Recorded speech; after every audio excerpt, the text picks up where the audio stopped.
Bueno, ahora miraremos la conexión de resistencias en serie y en paralelo.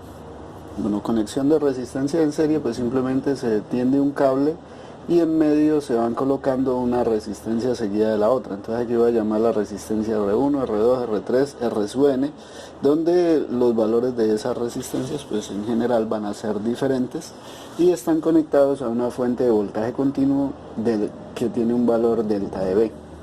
De aquí pues partirá una corriente de electrones que irá pasando a través de la resistencia y luego regresará al punto de partida. A este tipo de conexión se le denomina un divisor de voltaje. ¿Por qué?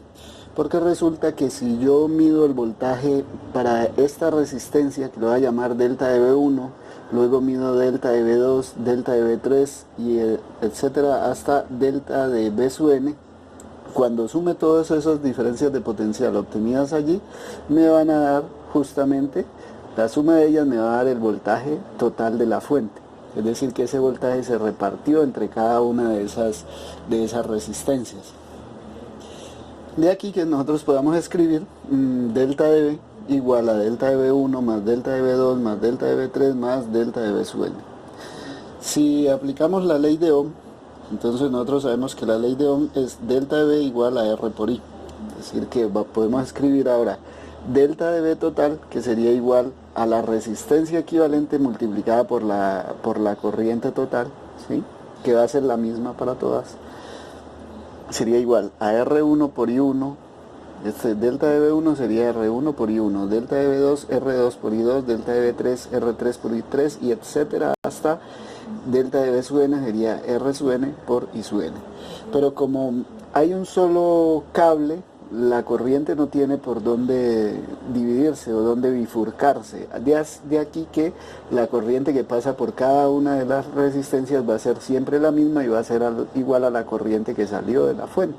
Entonces, de aquí tenemos que estas I sub 1, 2, 3 hasta n van a ser la misma, por tanto la puedo factorizar y me quedaría esto, donde esta corriente y esta es la misma, de modo que las puedo cancelar, y de ahí obtengo que la resistencia equivalente del circuito conectado en serie va a ser igual a la suma de las resistencias individuales.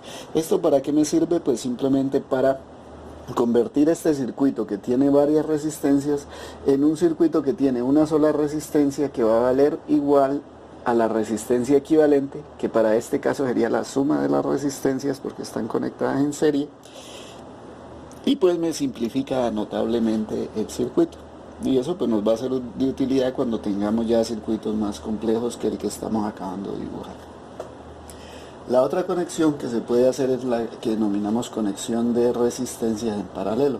Es decir, aquí lo que hacemos es tender dos cables en paralelo conectados a la fuente, y luego en medio de ellos vamos conectando, como está aquí, resistencias R1, R2, R3, R sub n. Bueno, aquí ¿qué va a suceder? Miren que de esta fuente sale una corriente que vale I, pero cuando ella llega aquí a este punto, que hay una bifurcación del cableado, una parte de la corriente se va a ir por aquí y el resto va a seguir por acá. Luego encuentra esta otra bifurcación también, una parte va a seguir por aquí, la otra va a seguir por acá, y sucesivamente hasta llegar a la última resistencia. ¿Qué está sucediendo en ese caso? Que la corriente inicial se va a empezar a repartir, por eso se llama a la conexión en paralelo un divisor de corriente. De aquí, cuando yo sume todas estas corrientes, desde I sub 1 hasta I sub n, pues ¿cuál me debe dar? Me debe dar la corriente original, que fue la corriente total I.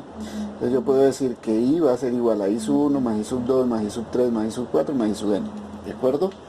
Si aplicamos la ley de Ohm, entonces vamos a tener que la corriente va a ser igual a la diferencia de potencial de la fuente dividida entre la resistencia equivalente.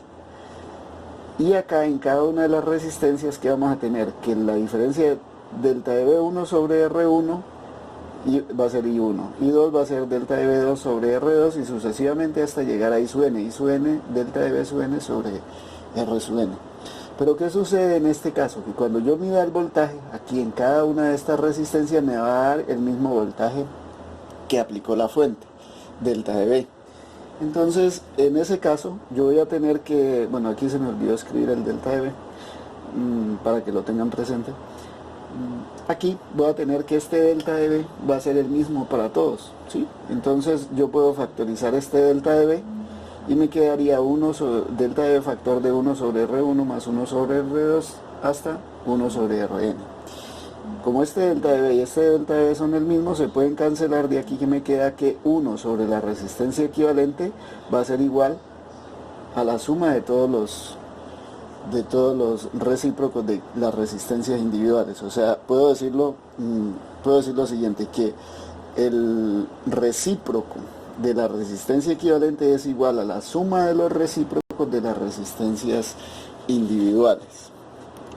Bueno, aquí les queda una pregunta. En este caso nosotros sabemos que los voltajes se repartieron.